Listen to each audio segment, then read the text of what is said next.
President-elect Donald Trump tonight urging authorities to shoot down these mysterious drones that are appearing in certain parts of the Northeast. The sightings have been reported in New Jersey, Connecticut, and the Bronx of all places, just to name a few. However, concern is growing over the sensitive nature of some of the sites they have been spotted over. Many questions remain, and now the FBI is said to be leading an investigation with support of local law enforcement. However, there are still more questions than answers. White House National Security spokesman John Kirby says the drones could actually be manned aircraft, but there's no evidence that they're a threat. Still, New Jersey has instructed local officials to call the bomb squad and wear hazmat suits for any downed drones. The governor of New Jersey is urging more action, writing, "More resources are needed to fully understand what is behind this activity." A New Jersey resident describes what he saw. And all of a sudden, right over the horizon, I see what looks like the full moon. Only it can't be the full moon because the full moon was 2 weeks ago. It was just about the size of a school bus, hovering about 150 feet over the trees. And I can't keep my eyes off it. I right away knew this was something unusual, very unusual. I would just like the government to be a little more open about what's going on here, because it's scary. You got stuff flying at night in the sky over, like, very highly populated area. The sightings began November 18th. The drones usually come in groups from sunset until dusk and can be up to 6 feet long.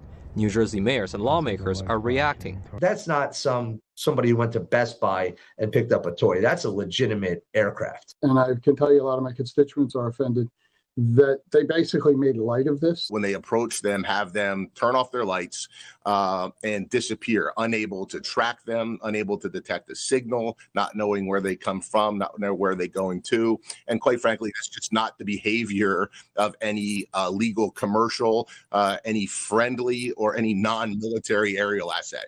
We need to get one of these things on the ground, take it apart, find out whose it is. The president of the Pennsylvania Drone Association says the right people are working on it.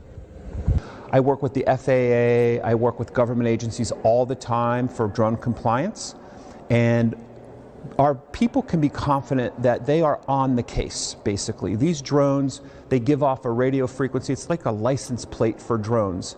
So we know where the drones are, we know what kind of drones they are. But federal lawmakers are taking note. It's a bit embarrassing that given the length of time and the number of sightings, that we don't have information. They should be shot down if necessary because they're flying over sensitive areas. As of now, officials have yet to figure out where the drones are coming from.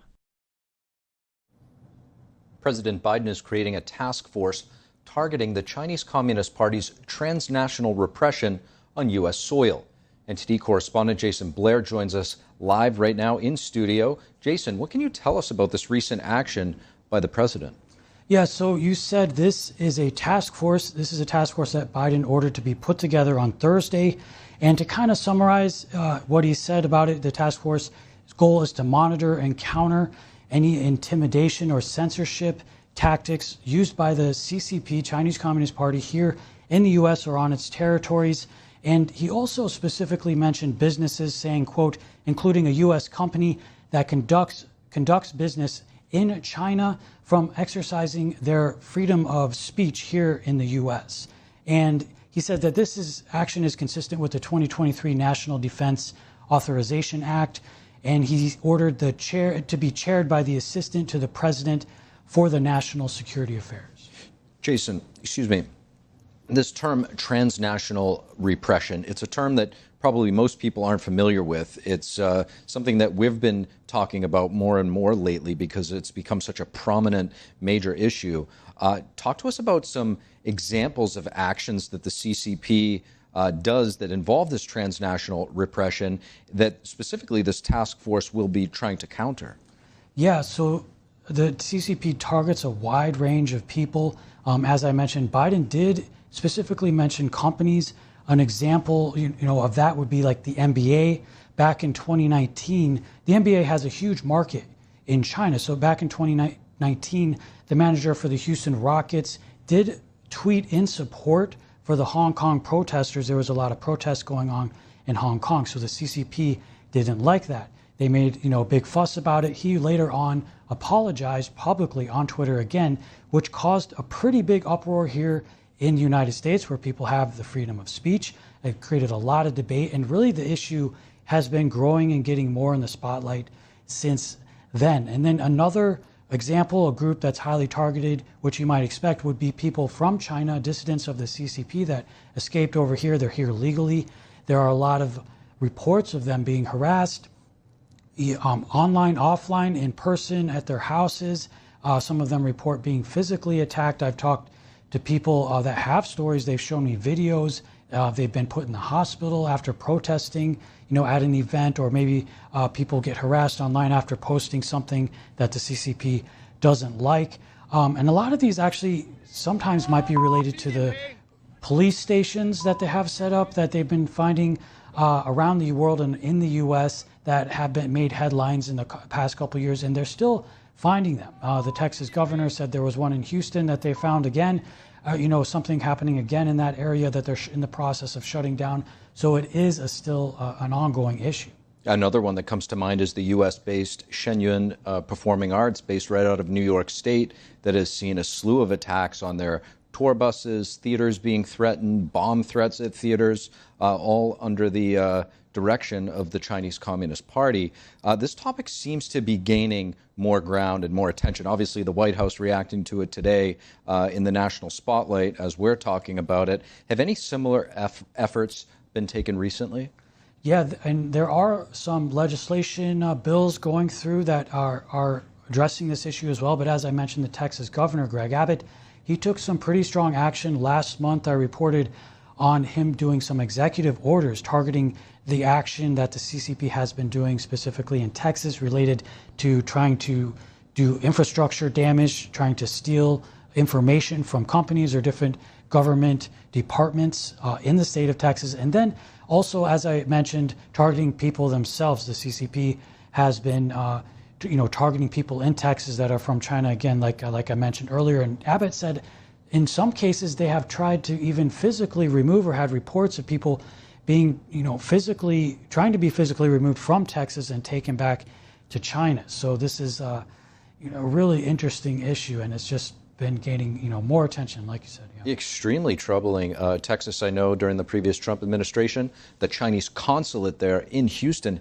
had to be shut down by the U.S. government because of its espionage activities in Texas. We'll certainly be keeping an eye. Jason, great reporting. Thank you. Thank you. Today, lawmakers told Google and Apple to prepare to remove TikTok from their app stores on January 19th.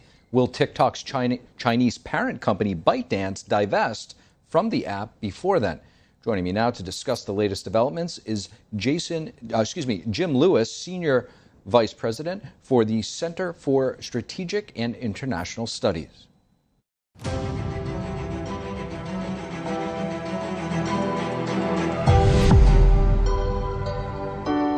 Jim Lewis, really appreciate you joining.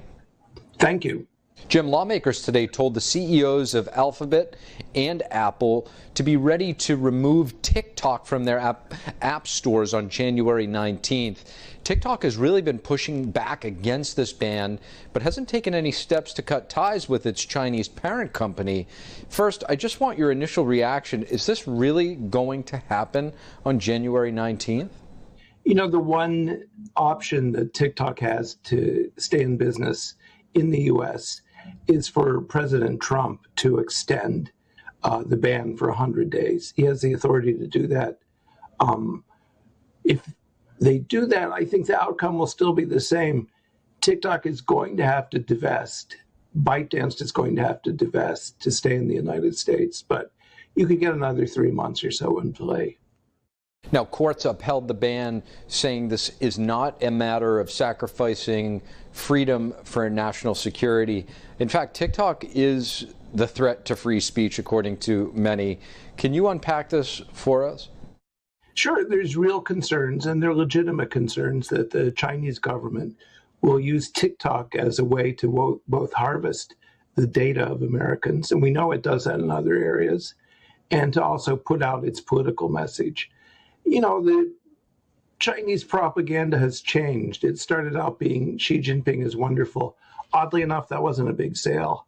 But the emphasis on pointing out the flaws and dilemmas of the U.S., the Chinese are jubilant over what they see as the troubles that American democracy is suffering. And there's a fear that they'll use TikTok to amplify that. TikTok doesn't have a choice. If it was a Swedish company or a company anywhere else, no one would care. But because they live in Beijing, there's suspicion. Jim, as you know, there was a major hack that just came out of China attacking the United States that was, just surfaced here called Salt Typhoon. Officials say key elements of it are still embedded in our communications infrastructure. At this point, what should the United States be doing to protect our data? It's just one of several very large attacks by the Chinese where they have embedded malicious software into critical infrastructure. Previously, it was utilities like the electrical grid. Now it's the telephone system. The U.S. needs to do two things. The first is it has to harden its defenses. It has to root out the software that's been left behind. And it has to get companies to do some pretty basic stuff when it comes to cybersecurity. But that won't be enough. We also have to engage the Chinese directly and tell them this has gone too far. You've got to back off. It's time to stop. Jim, lastly, the U.S. is saying North Korea IT workers got jobs at unsuspecting U.S. firms, then stole their trade secrets for ransom, ultimately generating $88 million for North Korean weapons, mind you. How widespread might this issue be, and what should companies be on the lookout for? This is a standard trick. The North Koreans have been doing it for years. They have good IT workers. They put them on the market, usually through some sort of intermediary. You don't know they're Korean. And then you hire them and they're in. So what you really need to do is kind of like know your customer rules for the bank. You really have to pay a lot more attention, not only to the people who are working for you, but for the firms that are contracting workers.